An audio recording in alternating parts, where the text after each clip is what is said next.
अस्सलाम वालेकुम। मेरा नाम है अली और मैं लेकर आया हूँ आपके लिए एक ब्रांड न्यू शो। आपको लग रहा होगा कि मैं ऐसा ही कुछ कहूँगा, तो नहीं, मैं ऐसा कुछ भी नहीं कहूँगा। हाँ जी, असल में मुझे 3 दिन पहले डायग्नोज हुआ कि मुझे कोविड है। और आज मेरा तीसरा क्वारंटीन डे है। पहले का दिन जब था, फर्स्ट डे क्वारंटीन का, तो मेरा फुल भाई ज़बरदस्त हो, फुल झूले लाल वाला सीन हो गया। ऐसा गुजरा मेरा, बहुत एक्साइटेड गुजरा ये वो। दूसरा दिन भी गुजरा। तीसरा दिन जो आज, वो तो बहुत ही, जिसको कहना चाहिए कि स्लो स्लो गुजर रहा है वो। तो मैं यही सोच रहा था कि क्वारंटीन करते हैं, वायरस लगता है लोगों को इन्फेक्शन की वजह से। तो क्वारंटीन आखिर ये क्या है, क्या करते हैं क्वारंटीन के अंदर?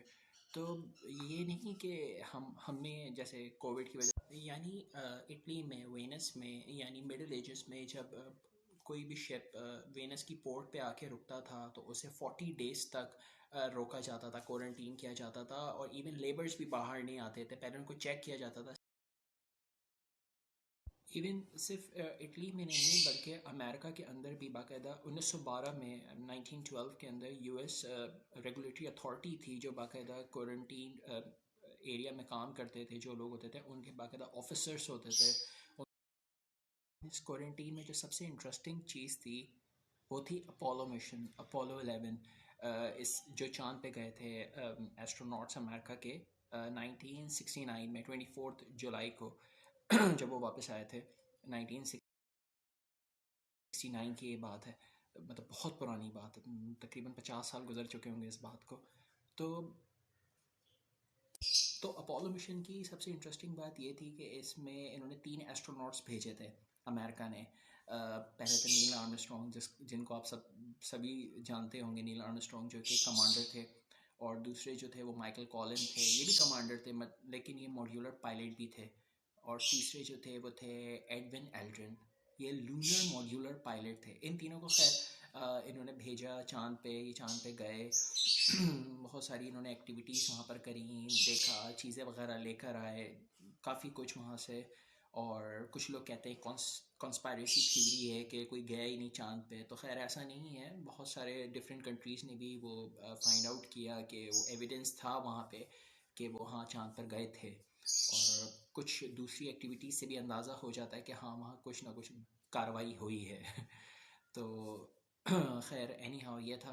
तो खैर एनीवेज, जब वो एस्ट्रोनॉट्स वापस आए दुनिया में तो उनको क्वारंटीन किया गया। जी, उनको क्वारंटीन किया गया।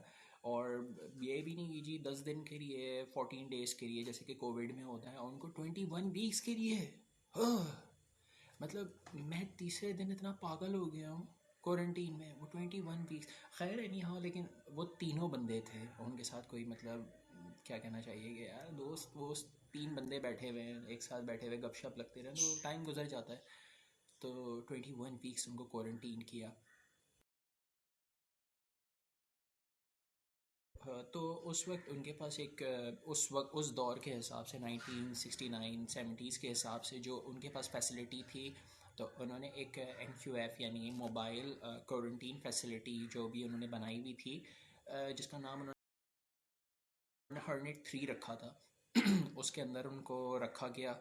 और बाकायदा उनके प्रॉपर टेस्ट होते रहे, जो उनको चेक कर रहे थे कि कहीं उनके अंदर कोई वायरस वगैरह तो नहीं है। क्योंकि उस दौर की जो रिसर्च थी उसके मुताबिक कि चांद पे जो भी जाएगा, जो वापस आता है, तो हो सकता है वहाँ की डस्ट, वहाँ की जो मिट्टी, जो भी वहाँ के रॉक्स वगैरह हैं, उसकी वजह से एक डिज़ीज़ लग सकती है जिसको लूनर प्लाक कहते हैं। प्लाक, वैसे यहाँ पे भी एक और डिजीज़ है जो डिफरेंट माइक्रो ऑर्गेनिज्म के ज़रिए लग सकती है। तो वो डिज़ीज़ लग सकती है। तो उनकी बाकायदा वेरिफिकेशन की गई, उनको रूम में रखा गया 21 वीक्स तक। और असेसमेंट करते रहे कि उनको बुखार तो नहीं है, कोई और ऐसी। और इस दौरान डॉक्टर विलियम थे, डॉक्टर विलियम कारपेंटायर, जो इनकी पूरी प्रॉपर असेसमेंट कर रहे थे इन तीनों एस्ट्रोनॉट्स की। और मतलब वक्तन फ़वक्तन वो देखते रहते थे इनको कोई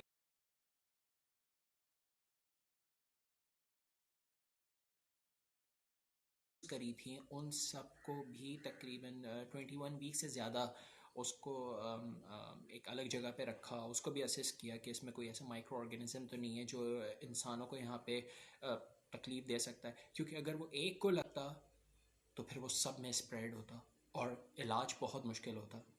इलाज क्यों मुश्किल होता? क्योंकि ज़ाहिर सी बात है कि दुनिया में अभी तक कोई चाँद पे गया नहीं था। एक्टिविटीज़ तो बहुत होती रही थी लेकिन वो इतनी सक्सेसफुल नहीं हुई थी। ये पहला सक्सेसफुल इवेंट था कि वो चाँद पर गए और वापस आए। तो वहाँ से कोई बीमारी मुमकिन नहीं होता, क्योंकि इससे पहले कभी कोई पेशेंट देखा ही नहीं गया, कोई रिसर्च की ही नहीं गई। इसीलिए क्वारंटीन करना सबसे बेहतरीन ज़रिया उस वक्त समझा गया। अच्छा, नील आर्मस्ट्रॉन्ग की जब बर्थडे सेलिब्रेट हो रही थी तो उस वक्त आपने अगर देखें तो वो जो वहाँ का जो स्टाफ है वो भी उनके साथ है ना बर्थडे सेलिब्रेट कर रहा है, क्योंकि ये बात उस वक्त कह दी गई थी कि अगर किसी एम्प्लॉय को, अगर किसी ऑफिस स्टाफ को वायरस लगता है तो वो भी एक प्रॉपर ड्यूरेशन तक यहीं पर क्वारंटीन रहेगा, क्योंकि वो स्टाफ वहीं का था और वो बाहर नहीं जा सकता था, क्योंकि ये सब कुछ पहली बार हो रहा था। तो इतना उन लोगों को भी नहीं पता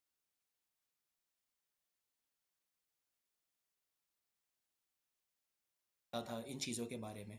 और उस वक्त भी बहुत सारी फॉल्स रिसर्च हुई लेकिन जिससे पॉजिटिव और एक ट्रू रिजल्ट निकला। एक और मिशन हुआ था अपोलो 17 के नाम से, जो 1972 में हुआ था, 17 दिसंबर 1972 में हुआ था।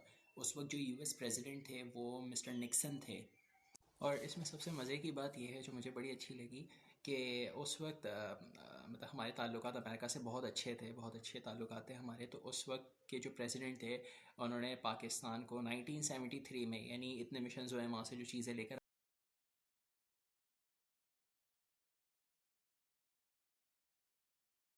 आते थे चांद से, तो एक एक पीस दिया चांद का, यानी चांद का टुकड़ा दिया पाकिस्तान को एज ए गिफ्ट, और एक फ्लैग दिया, यानी it's a gift of humanity and friendship की वजह से उन्होंने बस एक तोहफ़ा दिया, और जो आज भी पाकिस्तान के नेशनल म्यूज़ियम के अंदर रखा हुआ है और बहुत सारे लोग उसको देखते हैं। जी, it's a real piece of a moon जो पाकिस्तान नेशनल म्यूज़ियम के अंदर रखा हुआ है, बहुत से लोग उसको देखते हैं अभी भी।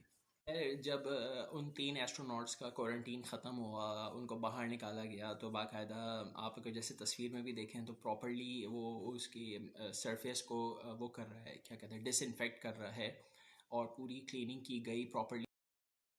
काम करते रहें तो वो डिसइंफेक्ट करता रहा उन जगहों को जहाँ जहाँ से वो एस्ट्रोनॉट्स गुजर रहे थे।